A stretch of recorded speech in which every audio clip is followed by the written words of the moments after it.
Ayan. Si Mother Arlene to share with us while working on your goal. Siya na po ang mag-share. 30 years na po na iniinom niya ito. Ayan. At nandito siya sa community. Take it away pa, Mother. Yes, okay.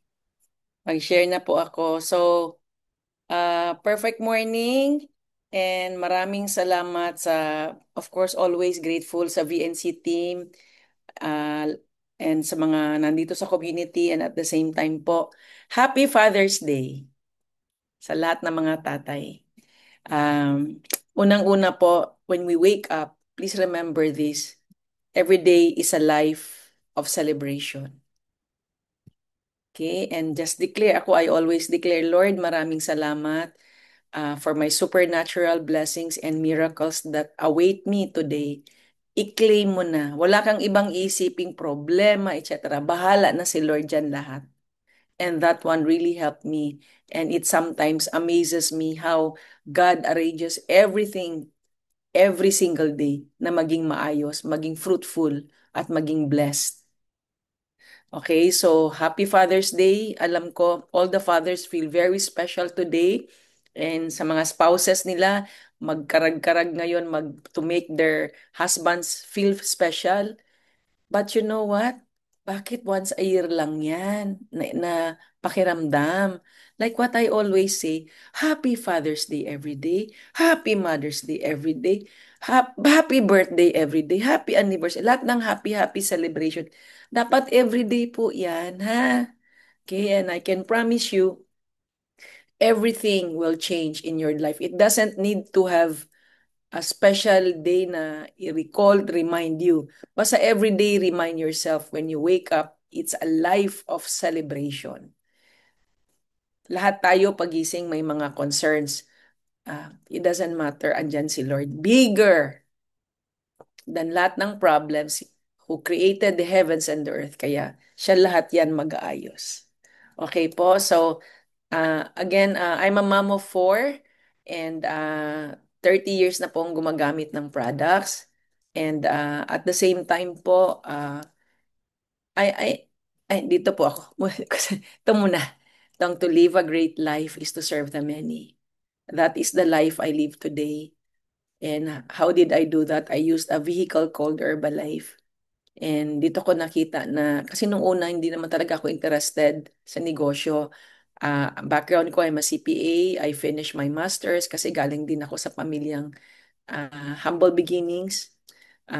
So, then nagturo ng accounting, nag-audit sa SGV, lahat ginawa ko po lahat yon. And but I realized one thing. So 30 years in Herbalife, magsi-67 na. Ito na realize ko. God created us for a purpose. And I hope itong topic today will help you, no? Lead you to the purpose He has for you. Kasi you will only experience a great life if you really walk doon sa purpose niya sa'yo. If you really walk in your life's journey to have a relationship with Him. Okay, so sabi ni Jim Rohn, to live a great life is to serve the many. Kaya grateful po ako sa Panginoon na dinala ako sa Herbalife. And I always believe, lahat tayong nandito nahanap ang Herbalife, hindi yan by accident. That is by design. So anything that happens in our life is by design. Meron yang purpose, hindi yan aksidente. Okay? So like I said, I'm a mom of four and I'm a widow. Pasensya na kayo, dyan lang yung picture ni Dave, ha? Okay? So also po, I had an opportunity to meet the founder and si Jim Rohn, no? So sabi nga ni Jim Rohn, what you become is more valuable than what you get. So I want you all, if you're very new, sanayin nyo na yung sarili nyo na becoming more is so, so important why we are on this earth. How you become. So, that who you are today, how you have become today, is a, is ano po, is a result of the things you've learned, the things you did, actions you took, no, yung decisions you made 5, 10 years ago. Ikaw yan today. That is how you are becoming. But ang amazing, hindi yun kailangan pareho lang. Kasi sabi din ni Jim Rohn, for things to change, we have to change. For things to get better, we have to get better. That's why, sabi nga kanina, in our life, we keep learning, we keep growing. Pero hindi lang keep learning, keep growing. Kailangan i-action. Okay? Kasi otherwise, kahit na-learn mo, that's head knowledge. Okay? So, i-save sa puso at ma-master nyo talaga para you know where to change, what to do, and all that every single day. No? So, what you become is more valuable than what you get. And I built this business with two more children along the way. I was 39 and 41 years old when I gave birth to Gian on the left and Shannon on the right. Walang excuse sa pag na hindi ka maka-Herbalife dahil may baby ka, ako nag-breastfeed kasi ako for a year and a half. Kasi when you do well, your children will really benefit. And that's what has happened in my life. So avoid ano talaga, no limitations in your life. Okay? No distractions, no? Walang excuses. Kasi in the end nga, how you become as a parent is really more valuable than the food, clothing, shelter, education that we provide our children. Yun naman tayo, parents, ganyan, di ba? Food, clothing, shelter, education. But how you become as a parent is even far more valuable. Okay? So you'll be a great example sa mga bata po. And I also love this business because anytime you are like itong nasa yung mga online na to, I remember I was still in the US explaining about Flex 45 and I got to talk to my friend Anna who's also now has become a product user. So just really working on them online. So kahit saan talaga pwede. And alam ko I have distributors na kakapanganak lang, wala excuse ha. May mga bata walang excuse. And grateful to Herbalife because grabe din sa recognition. So at my level, pa sa international events, meron talaga hatid sundo. Airport hotel. Kaya amazing po, grabe. Yan ito, this is one of the trips that I had because of my Herbalife income. Kasi yun po yung goal ko na wag sana, papasyalan ko lahat ng World Heritage Site, no? So this is Machu Picchu.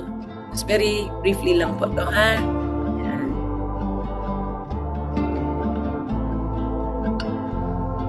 Yung experience lang iba eh, ha? Iba lang din yung mga nasa libro lang, Machu Picchu, right?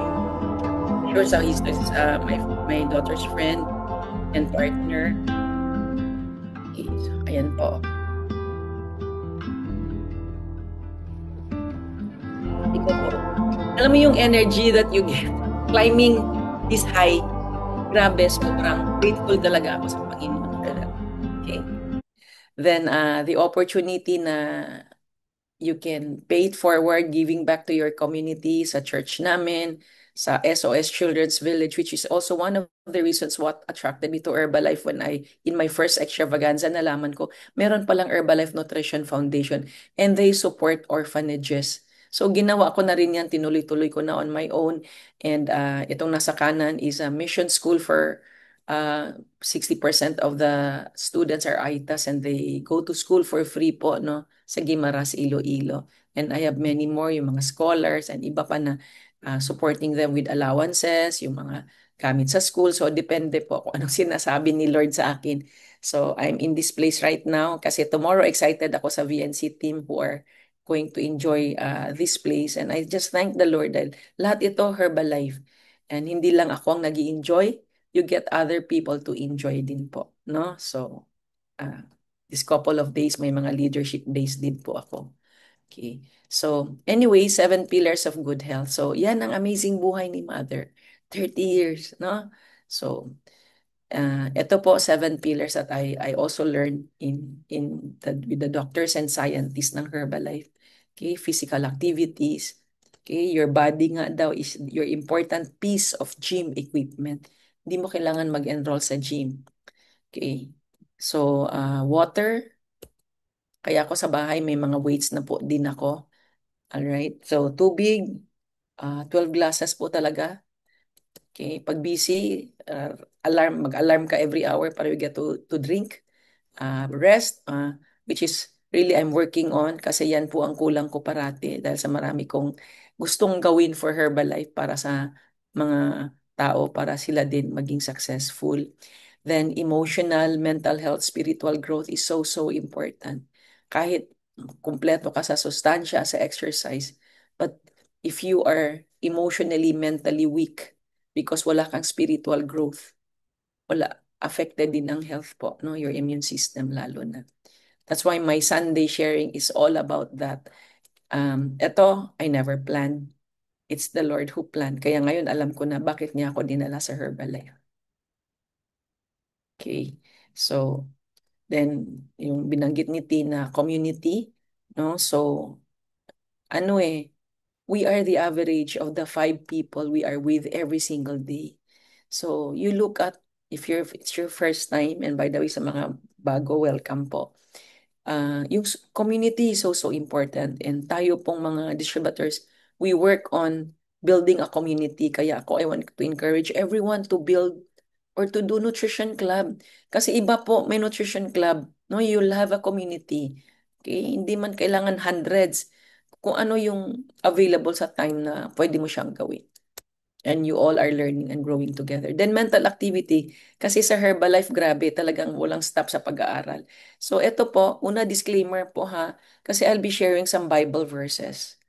And hindi po yon because I'm a pastor or I went to Bible school o pinapalitan ko ang relihiyon nyo. Ito po, this is my life and I'm just really sharing with you ano yung mga nagawa ko na, no? Supporting mga Bible verses po. And today, marami kayong marinig, like in any Herbalife training or company training, you'll be reading the slides, you study it, you memorize it, not word for word, but kung ano yung message dun sa particular slide na yan, and then pray about it. And that's how you're able to really apply. So, ganun din na when you're in an Herbalife training, ugaliin natin na at the end of the day, like what I do, inaaral ko po ulit yun. And then I put a star doon sa mga action items na kailangan kong gawin. And I'll make sure action is taken, not lang nandoon sa notebook. Kasi marami naman po sa atin, marami nang alam. Kaya lang, pag nandyan na yung sitwasyon, hindi mo na siya alam. Bakit? Hindi mo na natandaan yung ano yung narinig mo sa mga trainings. Okay, so don't do that to yourself. Tiyaga lang talaga dito, super tiyaga. Okay, and naging habit ko magtiyaga. Okay, so sabi pa nga ni Lord, when you use the gifts that God has given you, it is an act of worship. Kala ko noon, worship, singing-singing. Yun pala yung potential, unlimited potential, the gift that or talents that God has given you. Kailangan ninyo magamit yan. And I've never seen any other company that allows you to do that. Kaya I really stayed on sa Herbalife. Aside from the fact that I really love the products. Okay. So, sabi nga, John 15:8, when you produce much fruit, you are my true disciples. This brings great glory to my Father. So, look at what you're doing right now. How fruitful are you? So, maybe kulang pa. And just ask the Lord to lead you, tulungan ka. Siya man po magbibigay ng wisdom sa inyo. Kaya ako, I've learned to surrender my life to Him. Yeah, so I have surrendered my children to Him. Wala nang akong husband, diba? Just surrendered everything to Him. Ang sarap po. Hindi mo kailangan kargahin ang burden. Do not play God. Kasi iba po yung you are going to your church every Sunday and then what? Okay? Has the spirit of the word that you are hearing in your Sunday masses sumiksik ba yan sa puso mo? Kasi yung so important na, alam nyo, doon ko na-realize, na learn. Kada Bible verse pala, it carries God's Spirit. And yan yung dapat ma-receive natin in our hearts. And today, the Holy Spirit has taken over this session. Program niya po to, hindi po to program ni Mother. Kasi sobrang desire niya for all of you to live a great life. The life that He has really planned for you. Hindi po siya nagplano ng buhay ng kahirapan. Okay po? You just have to really learn and do certain things for you.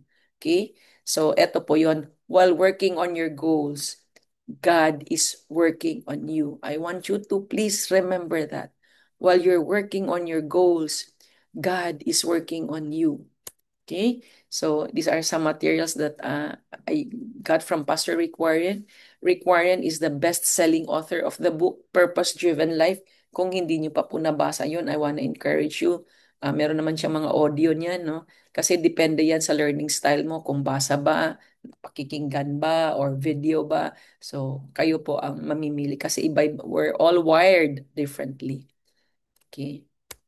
So, eto, so important why we have to set goals. God is more interested in your character than in your accomplishments. Again, God is more interested in your character than in your accomplishments. So, ako, before Herbalife, hindi ko po naintindihan yung importance of becoming more, of setting goals. Hindi ko po naintindihan. Wala po akong alam na ganyan kahit CPA po ako, nag-MBA pa. Hindi naman po naituturo doon, no? Kaya I'm so grateful that God brought me to Herbalife. Kasi yun pala yung mas mahalaga. How you develop as a person, how you're becoming is way, way important than kung ano na yung mga accomplishments mo. Yung accomplishments, that's just the result of yung mga ginagawa mo. So, 30 years, amazing journey talaga. So grateful sa Panginoon. Okay? So, sabi sa Philippians 3:12, I have not yet reached my goal and I am not perfect, but Christ has taken hold of me. So I keep on struggling, running and struggling to take hold of the prize. Philippians 3 verses 12. I remember the other Sunday yata yung topic ko on perfection, no? So yung life journey natin is really God helping us, yung perfecting us, no? But hindi yun magawa in one day, but it's really a life journey. Kasi only God is perfect po. Okay. So the three reasons why goal setting matters. Okay, three reasons why goal setting matters. Kaya, alam nyo, we have to be grateful na sa Herbalife tayo. Meron tayong, di ba, meron tayong Flex 45 right now, 100 conversation challenge. If we all can do 100 conversation challenge every week, 20 a day lang po yun, 20 hello, hello, hello. Okay? And that's 100 kasi yung fruits niyan after 2, 3 months po patulag pa po talaga. So if you're not very intentional in talking to new people every single day, hindi po mangyayari. Okay lang po kung ayaw tanggapin yung flyer mo or what, like yesterday in SM Aura, I went to SM to buy something. So pila na ako sa kasi ugali ko na po yun, every opportune moment I will share. So, I smiled to this couple na nasa harap ko, so kahera, nagbigay po akong flyer. Ayaw po nila tanggapin. Ganda pa ng suot ko kahapon, diba? Tinanggihan pa din ako. Parang arg, pero it's okay, nasanay na po ako. Alam naman ni Lord anong heart ko, so hindi po ako nahihiya or what, doesn't matter. Okay? Because I know my life, between them and me, my life has just been so amazing. Di lang nila alam. Okay? So, anyway, so you need to set goals because, wait lang, nawawala yung ano ko. Because they give you the hope you need to keep moving. Kasi nga, sabi nga sa Bible, without a vision, you perish. No? So, very, very important. Kaya ako, anong ginagamit ko? Goals. Kung ano yung mga promotions ng Herbalife, yun ang goals ko. Okay? So, yun ang, para meron kang reason why you wanna do it. No? Aside from the fact na gusto mo talagang tumulong, but para din may direction yung pupuntahan mo. No? Okay? So, you need to set goals because they give you the hope to keep moving. Isa pa po, Job 6 verses 11. What strength do I have left that I can go on hoping? What goal do I have that I would want to prolong my life? So talagang very, very important na desire ni Lord for all of us, for each of us, na magkaroon ng goal. So let me ask all of you today, now, anong goal mo? May goal ka ba this month for your Herbalife? Kasi alam ko many of you are nasa Herbalife. And if you're a customer, what's your wellness goal? How are you achieving it? And alam ko, marami din tayong coaches, may kailangan pang wellness goal. Alam nyo nang ibig kong sabihin, ha? Hindi nyo pwedeng patagalin yon kasi nag-grieve po si Holy Spirit. Nilagay ka na nga sa Herbalife para yung opportunity, you can take advantage of it. He can bless you with the Herbalife opportunity. But if you are not doing your part, no, of really seriously achieving, lalo na your wellness goal because you are a coach. Alam mo yun, Learn to compress time. Bilisan mo result mo para mabilis din ang blessings. Okay? So, make that your goal. Ano nga sabi ko nga na, I want you to write this down. Yung commitment, yung consistency. Okay? Yung consistency, hindi lang yan sa araw-araw na gagawin. Yung consistency mo na magka-result ka. Okay? Consistency sa pag-follow up. Yung our job as a distributor, for example. Okay? Your consistency for that, your commitment for that, and patience. Yun lang naman po ang ginro ko din sa sarili ko. Okay? So, to keep moving forward, you need to have a goal. So, ito number 2, no? So, okay, a goal doesn't have to be big to motivate you. Alam ko kahapon nung nanggaling kayo sa SM Aura, especially supervisors, super ganda ng training ni Jane.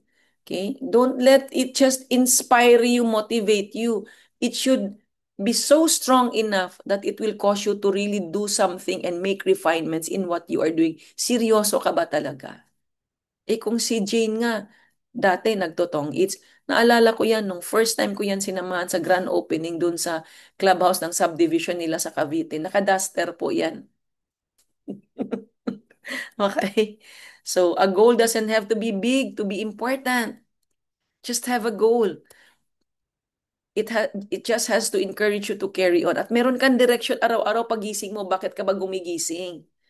Okay? Kasi alam nyo ito pa, what are we taught in Herbalife? Dream big. Sabi dito, it doesn't have to be big, but you know what? If you're in Herbalife, dream big. Why? You have a big, big God. Huwag matakot. You just have to really trust. Kasi alam nyo ganito, di ba meron tayong mga mina-announce ang corporate like ngayon, ano yung bago? Champions Cup. Alam ko marami sa inyo, meron ding Flex 45 at yung 100 Conversation Challenge. Alam ko marami sa inyo, hindi siya ginagawa. Hindi nyo nga siya iniintindi eh. Ask yourself why? Pero sa heart mo, gusto mong mag-level up. But why are you not motivated to learn and to be part of that? Isa lang po nakita ko. You have fear. You have doubt sa sarili mo. You're worried anong sasabihin ng tao sa'yo.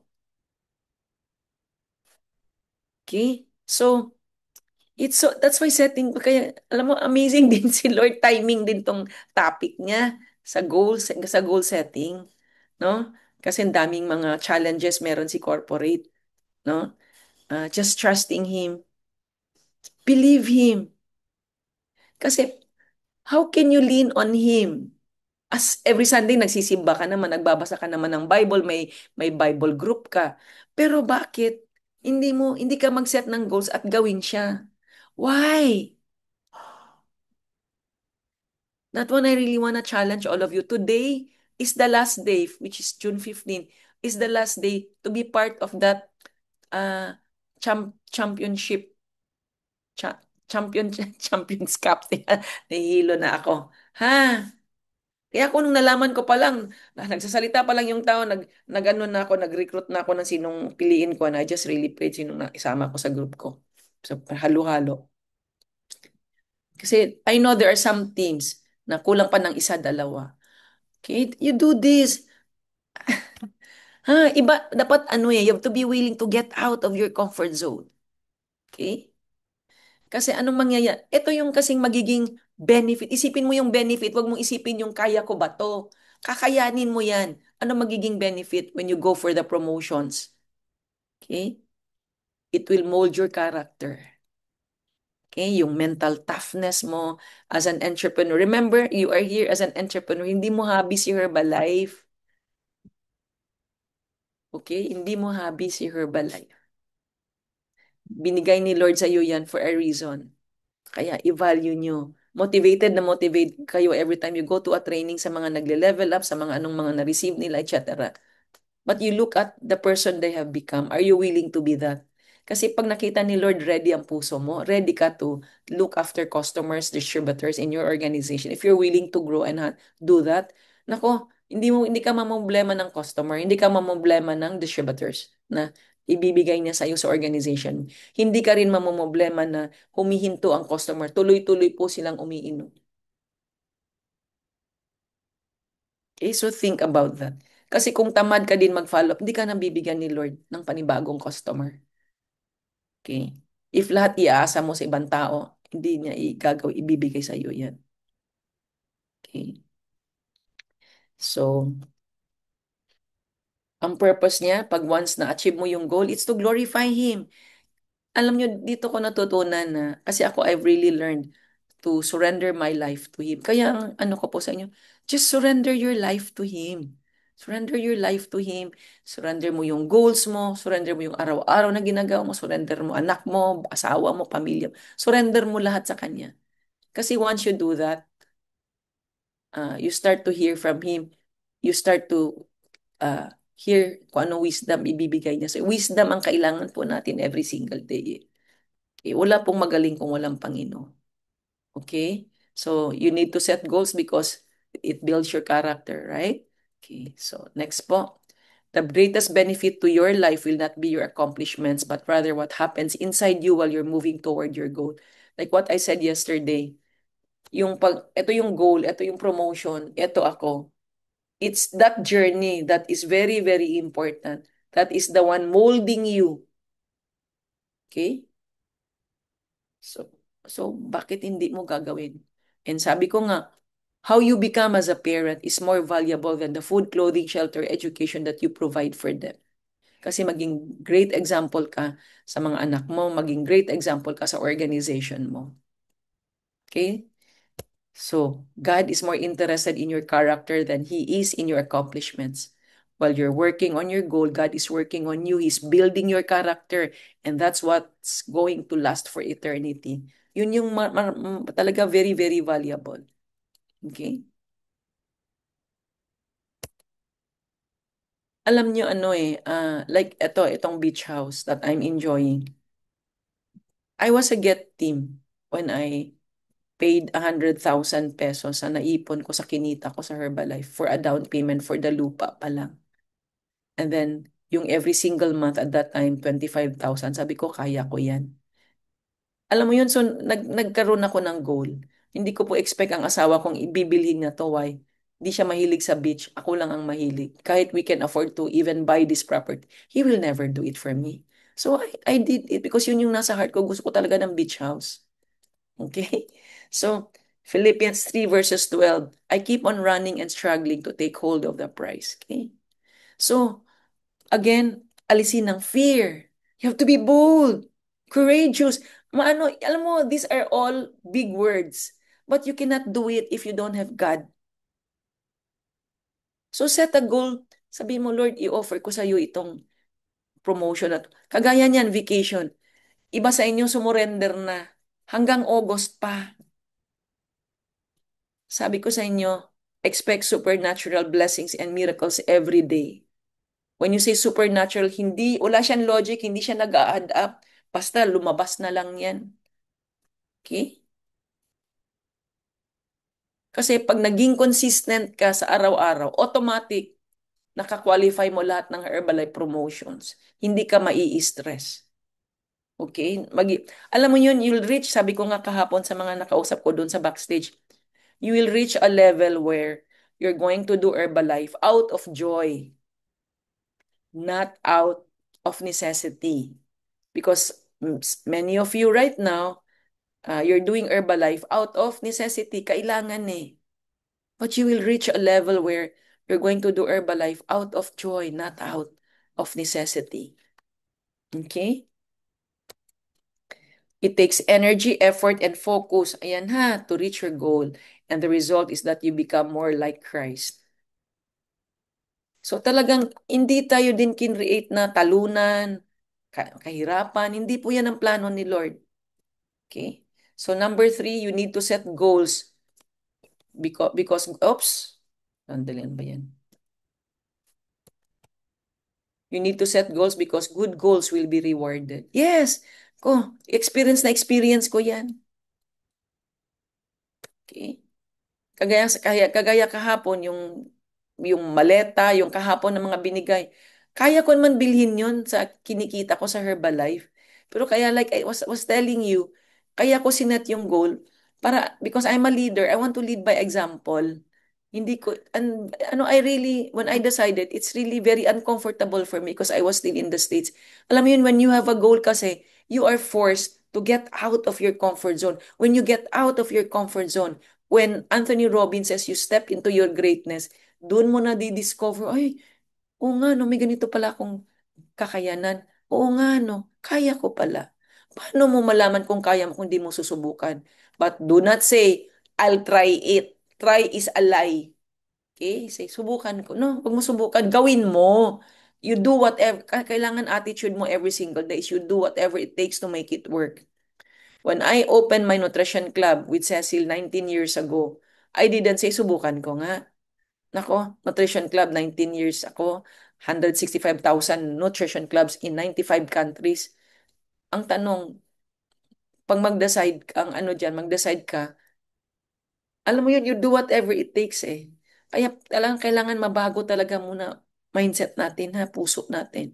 Okay? Sabi nga dito, Proverbs 11:27, if your goals are good, you will be respected. Alam nyo, encourage ko kayo lahat mag-flex 45. Sabi ko nga doon sa team ko, kahit hindi nyo ma-complete, just post it. Bakit ayaw mo i-post kung hindi mo na-complete, no? Kasi nahihiya ka, yun yung pride. Wag! Ako nakaipon na dapat kong i-post puro day one kasi hindi ko naman talaga honestly nako-complete lahat. Pero praise God, very fruitful pa din ako every single month. Okay? So, kasi hindi mo taga ako huminto. And so if your goals are good, you will be respected. No, that's Proverbs 11:27. Ino-honor po ni Lord yan. When you give your life to a good goal, it brings honor and builds a legacy on earth. Kaya nga, yesterday, people also talked about legacy kung nasa Herbalife ka. Okay, kasi sobrang amazing si Herbalife because it touches all areas of our lives po talaga. Di yan about kumita lang. Pag yun lang ang nasa mindset mo, then that's not the culture of Herbalife. So you have to uh, comprehend the heart and soul of this company. Okay, but the real reward in setting good goals will come in eternity. So it really pleases God eh, na? Okay. So 1 Corinthians 9 verses 25 to 26, the Bible says, all athletes are disciplined in their training. They do it to win a prize that will fade away, but we do it for an eternal prize. So I run with purpose in every step. So alam mo yun na every single day. So what really excites me every day, but hindi ako napapagod? Kasi alam ko, every day iniisip ko yung purpose ko. Bakit ako dinala ni Lord sa Herbalife? So don't lose track of that. And always, sabi ko nga, kung ano yung vision board mo, marami sa inyo may vision board. Asan na? Ilabas nyo yan. I-update nyo yan. Ako, ang vision board ko is naka-clear book. Kasi pag tapos na, pwede na matanggal. So if you haven't done it, be disciplined. Sige, gawin mo today. Today is the day that the Lord has made. For you, para let us rejoice and be glad. Sabi nga dyan sa Bible verse na yan. I'm sorry, di pa ako pastor. Basta may mga Bible verse ako natatandaan pero minsan hindi ko nako-connect anong book of ganito to. It doesn't matter kasi marami din po ako nakita. Memorize naman ng Bible, pati yung book of ganito, ganyan. Pero yung buhay, hindi mo makita yung fruitfulness. Okay? So, anyway po. So, eto yung goals mo. Then, eto ka. Every single day, isipin mo si goals mo. Ha? No limits, no distractions, no excuses. Okay? Just go. Alam nyo, sabi ko nga, 120 million people in the Philippines. In your area, ilan thousands ang nasa lugar mo? Alam nyo, 30 years na ako, dumadami ang population. Dumadami dumadami ang unhealthy food.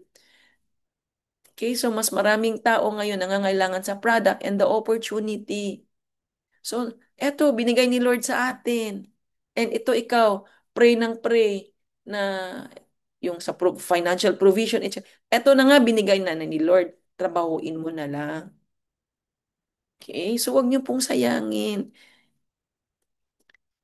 Kami yung, alam mo yun, kasi kami, like kami, mga mentors, hindi kami pwedeng sabi-sabi nga ni Jim Rohn, it's not about you should, you should, you should. Lagi mo isipin, it's possible, it's possible, it's possible for you. Sabi ko nga, kwentahin nyo nga, ilang milyon yung halaga ng vision board mo at yung kilos mo ngayon at yung araw-araw na kinikita mo every single month, i-divide mo, ilang taon mo ma-achieve yung goals mo. Baka 100 plus, 200 plus years, buhay ka pa ba? I don't know. So don't kid yourself. Okay? So Paul was a purpose-driven goal setter. You need to be that too, so that you can win the prize that God has prepared for you in heaven. Alam mo yun, pag tinatamad ka, like ako minsan tinatamad, no, I'll do this for the Lord. Yun, sinasabi ko, I talk to myself. Okay? So again, this is something for you to think about. If you're discouraged today, set some new goals. What is something that you can work that will motivate and encourage you each day as you move closer to your goal? Hahanapin mo talaga yung what excites you. Yan din, binanggit din ni Jane, what excites you every day? Okay? Alam mo yung, uy, kumusta ka? Then sasabihin man ng mga average people, okay lang. Oh, anong nilabas mo sa bibig mo? Okay lang. So your buhay is okay lang. Life and death is in the power of your tongue. Kaya pag may magsasabi sa yung kumusta, sabihin mo, great, amazing. Kahit hindi mo pa nakita physically yung na naging great ang life mo at amazing, pupunta doon ang buhay mo kasi yun ang dinideclare mo. Hindi kasi ganito. Ay, nangungumusa ka, tas ito na, ililitan niya na yung lahat ng problema. Watch your mouth. Okay? Life and death is in the power of your tongue. May kailangan kang baguhin sa anak mo. Hindi ko yun sinasabi. Sinasabi ko lang, Lord, maraming salamat that I can surrender my children to you. Thank you, Lord. Ikaw bahala sa mga anak ko. And I see them walking sa purpose mo why you created them. And they realize that. Yun lang ako, yun lang prayer ko sa kanila. Walang, Lord, dapat ganito, mga anak ko. Tapos kukwento mo sa mga kasama mo. Alam mo yung anak ko, ganito, ganito, ang kulit-kulit. Chu, chu, chu, chu, chu, chu. Ano sinabi mo? Okay? So what have you learned about yourself and about God as you work toward a goal? Oh, ha? So, tingnan nyo, ano dapat present ka lagi, intentional ka, aware ka lagi. Okay, sa pang-araw-araw mo. Kaya guys, eto po ha, average Filipino spends 3 hours scrolling sa social media. 3 hours. Sabi ko nga noon, mag-waste ka lang ng 30 minutes is 168 hours wasted a year. So 168 times 6, 30 minutes. Ilan yung oras, hundreds of hours na nasasayang mo every day na sana can help you work towards what you want to become.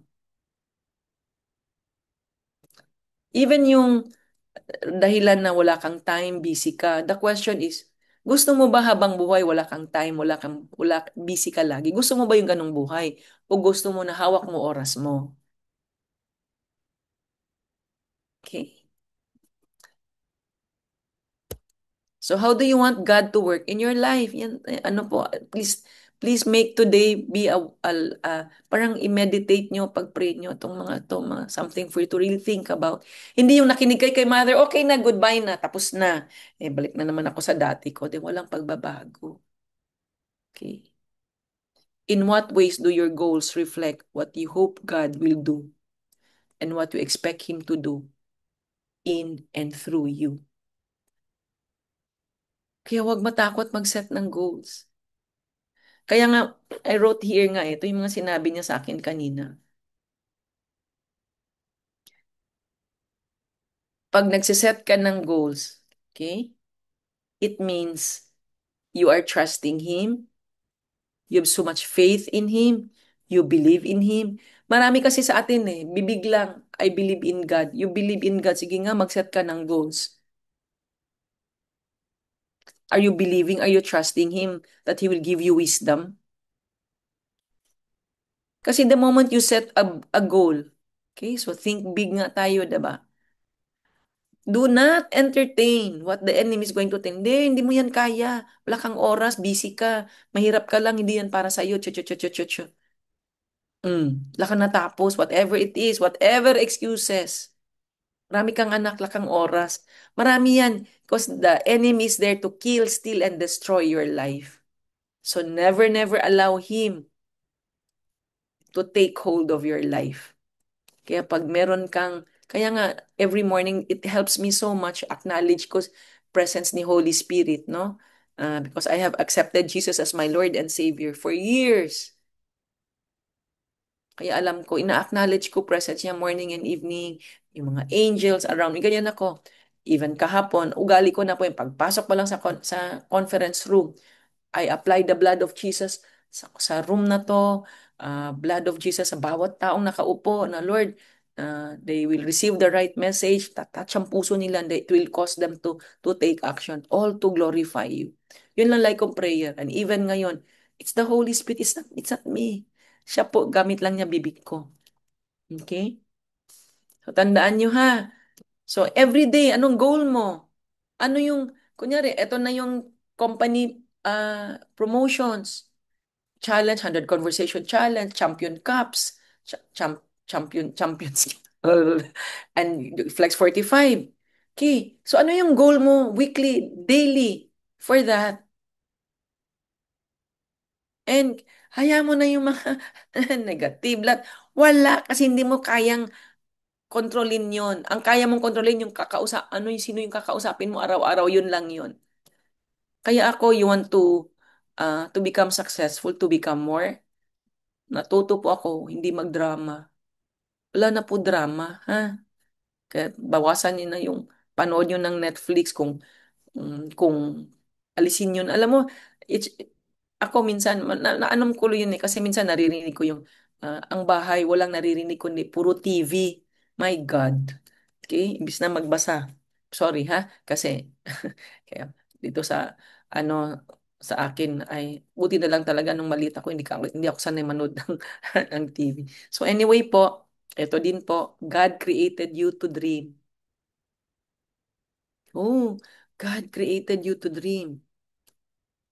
Kaya sabi ko, vision board, gawin niyo vision board, pero pray ka muna ano yung mga God-given dreams niya na ilagay na sa puso niyo, na magiging desire niyo. And Jeremiah 29:11, I know the plans I have for you. Alam ni Lord yan, declares the Lord. Plans to prosper you and not to harm you. Plans to give you hope and a future. I hope po, it's remember that every single day. I know the plans I have for you, declares the Lord. Plans to prosper you and not to harm you. Plans to give you hope and a future. Ephesians 3:20, God can do anything, far more than you could ever imagine or guess or request in your wildest dreams. Ulitin ko yan, Ephesians 3:20. God can do anything, far more than you could ever imagine or guess or request in your wildest dreams. Alam niyo, whoever is in Zoom today, or yung mga nasa FB Live, or yung manunood pa later, I just really prayed, Lord, ikaw na bahala sinong gusto mong makinig dito sa sharing ko today. So I hope this morning the God's message for it touches your heart, no? Sabi ni Eric Ward, there are only three kinds of people: pessimist, realist. Yung realist will just set goals, maliit na goal kasi nahiya sila na pag hindi nila ma-achieve. But if you're a visionary, bold, you're very bold, and bahala na si Lord. But God wants you to have a vision, to be a visionary. Okay? Tandaan nyo, 100 families ang tutulungan bawat isa sa atin. Okay? Yan ang goal natin, 100 families. Ang goal natin yun. And working towards it. Hindi yan bukas. That's our goal. The back of our mind. And then the 100 Conversation Challenge, the Flex 45, and the Champions Cup. Today is the deadline. So kaya mo pa buong araw magtawag sa lugar mo. Sino pa ang kulang pa. Okay? Huwag niyong sayangin. Kasi when you set that goal, even if hindi ka naging top 1, top 2, top 3, ano nangyari? You would have talked to many more people anyway. You would have developed yourself more anyway. You would have become more anyway. You have more courage anyway. You have more developed more confidence anyway. At mas marami kang na-practice, right? So, it's all good. Tama? Alam niyo itong Ephesians 3:20, talagang ay true testament of this. Kasi nung nag-decide ako mag-Herbalife, kasi nga nung una, hindi ko alam bakit ako mag-Herbalife. But because nga talaga sa Nutrition Foundation, because of si Jim Rohn, nung sinabi niyang to live a great life is to serve the many doon sa first extravaganza ko in Brisbane, Australia. Sama ko pa yan si Cecil, si Candil. And sabi ko, and of course, no, si Marcus and Jimmy, mga naririnig mo sa kanila. Kaya sabi ko, gawin ko siya. And ngayon, grabe, grabe yung blessings. Super. Alam mo, ito yung blessings na meron kang fulfillment kasi you can be a business person and earn so much money, but you are not fulfilled. But this is one company na allowed me to experience many things in my life, growing, learning, and yung na-receive kong blessing sa kanya. Very natutuwa ako kasi fulfilled ako every single day. Okay? So I just want to encourage you. Okay? Basahin nyo today ang June events and promotion and ano doong mga VIP qualification, whatever qualification, gawin mo. Because life is a choice. You can be just okay, okay lang. Or you can really go on a path of greatness if you're willing to get out of your comfort zone. Because some of you, hindi nyo kailangan mag-Herbalife just like me. Kahit walang Herbalife, amazing tayo, nakaka-travel tayo, etc. But you know what? God did not create you for you and your family. God wants to bless you beyond your wildest dreams so you can bless other people. And in the end, sasabihin ng mga taong na-bless mo, thank you, Lord. Hindi thank you, Mother Arlene, or thank you ganito. Para si Lord ang mag-glorify. So I hope po today, this morning, siksik na siksik sa inyo. Okay, so uh, text nyo si Mother na ano yung mga ginol nyo this month. Okay? Tingnan nyo ha, yung June promotions. Tingnan nyo doon, yung mga nung unang tingin mo before listening this morning sa message ng Panginoon. Parang alam mo yun, dinaan-daanan mo lang. Si vacation, si ganito, dinandaanan mo lang. Parang hindi mo nabasa. Si VIP, hindi mo nabasa. Okay? So, I think that ends my sharing. Yes. Thank you so much, wonderful Father. Okay, gallery. Ah, nakapag-isip-isip ba kayo? Pinag-isip-isip ba kayo? Oy, magpakita naman kayo mga beautiful children dyan. Okay. So, let's pray ha. Lord, maraming maraming salamat. Bless niyo po unang-una mga tatay today, Lord, na yes, it's a special day for them, but I hope they'll think that they're very, very special every single day in your eyes, Lord, and sa mga spouses nila, Lord. And you're going to lead the home according to how you want them to be. And Lord, maraming maraming salamat sa families na nandito ngayon. Continue to bless them.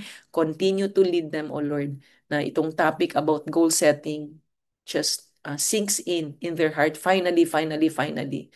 And promise nila, Lord, especially doon sa mga nag-Herbalife, Lord, na titingnan nila ngayon si Champions Cup, anong qualification, iintindin. At kung hindi masyadong maintindihan, huwag mahiyang mag-text sa mga mentors ninyo. Number 2, 100 conversation challenge a week. Number 3, si Flex 45. Thank you, Lord. Thank you so much, Lord. Nagbibigay mo sila ng wisdom, boldness. They'll be fearless, Lord. They'll have trust, they'll have confidence in you, Lord Jesus. And for those of you na you've never really had a relationship with the Lord, I want to invite you na mula ngayon, siya yung magiging uh, manager and He directs you sa buhay mo. So, wonderful Father. Mula ngayon, oh Lord, first of all, Lord, cleanse my heart. Forgive me for my sins, Lord. even those that I have committed na hindi kami aware, O Lord. Reveal it to us, O Lord. This is the day, Lord, na you'll reveal it to us. Because alam namin, masarap mamuhay ng purity, ng holiness. Because dyan mo ibubuhos ang mga blessings, Lord. So mula ngayon, Lord, I want to accept you as my Lord and Savior. It's not about religion, oh Lord, but my relationship with you, that I want to start walking and growing my relationship with you, Lord. Learning yung mga pangako mo lahat na nasa Bible, na ma-receive namin yung spirit mo through those Bible verses, so that we can really start walking kung anong purpose mo sa buhay namin, oh Lord. In the name of Jesus. Amen. Okay. So ngayon, sino po ang gustong mag-share, magpapasalang na nabibless sa Panginoon? Ang daya nyo lahat kayo nakasarado, ha? Sinong gustong proud na bless sila ng Panginoon? Be, sino? I want a volunteer. Huwag na yung mga lagi nagsasalita, yung iba naman dyan. Oh. Hala, alam nyo, eto lang ha. Marami sa inyo naka-close cam. Are you telling me God has not blessed you this week? Is that what you're saying? Hindi ka excited mag-share sa ginawa ni Lord sa buhay mo. Alam mo, when you testify, it means do it again, Lord. Na everyday meron nga siya sa yung pinaparealize. Oh. Or baka yung iba, ano, ah, close cam kasi nagdo-double tasking. Well, it's up to you. Buhay mo to. So, sino po ang gusto mag-testify? Sige nga, yung iba, they're too busy to testify. That's what it means. Naka-close cam eh. O ano? Nemna, o si Nemna daw. Ay, si Nemna daw, sorry. Chris, mamaya. Sige, si Chris muna, and then si Nemna. Sige, okay. Si Chris muna, Amador, then si Nemna. Sige, Good Chris. morning. Good morning po sa lahat. Good morning, Mother. How did Maraming God, how did the maraming Lord bless you this week? Yan lang. yes. Ako po sobrang blessed po talaga. Hindi lang po sa itong week na to. Every day is blessing kasi po yung gumising lang po tayo sa umaga is napakalaking blessing na po sa bawat buhay natin, no, Mother. At napaka-bless ko din po na ibinigay ang Herbalife sa buhay namin ng pamilya ko kasi talaga changing life po kami. Hindi lang yung health namin, yung buhay namin, yung maging attitude po namin. Kasi lahat naman po tayo, 'di ba? May mga kanya-kanyang attitude. Pero the more na tumatagal ka dito sa Herbalife, mas nakikilala mo yung sarili mo, mas marami kang ah, lesson na matututunan. At kaya ako every Sunday po kahit 9 a.m. yung samba namin, madalian na lang mamaya. Hindi ayaw kong umabsent sa community na to. And thank you din po kay Mother kasi mas napapalapit ako kay God, sobra kasi every morning yung devotion. Kaya napaka-blessed po. Sobrang blessed po. Yung health ko lang, sobra. Hindi ko po alam kung paano ko pasasalamatan ng Panginoon. Every day, every minute, hindi ko po siya nakakalimutan. Lalo na po ngayon, mas malapit po ako sa Kanya. Na kahit anong mga pagsubok na dumating sa buhay ko ngayon, hindi ko na yon iniintindi o hindi ko na yon sinasabing problema. Kasi alam ko, hindi ibibigay ni God yung mga ganong pagsubok sa amin na hindi namin kaya. Amen. Kaya sobrang nagpapasalamat ako kay God talaga. Sobra. Yun lamang po. God Yes, bless thank you you, all po. Chris. Oo. Nemna, next week ka na kasi 8:22 na. Maraming magsisimba pa sa kanilang churches. Okay, Tin, take over. All right.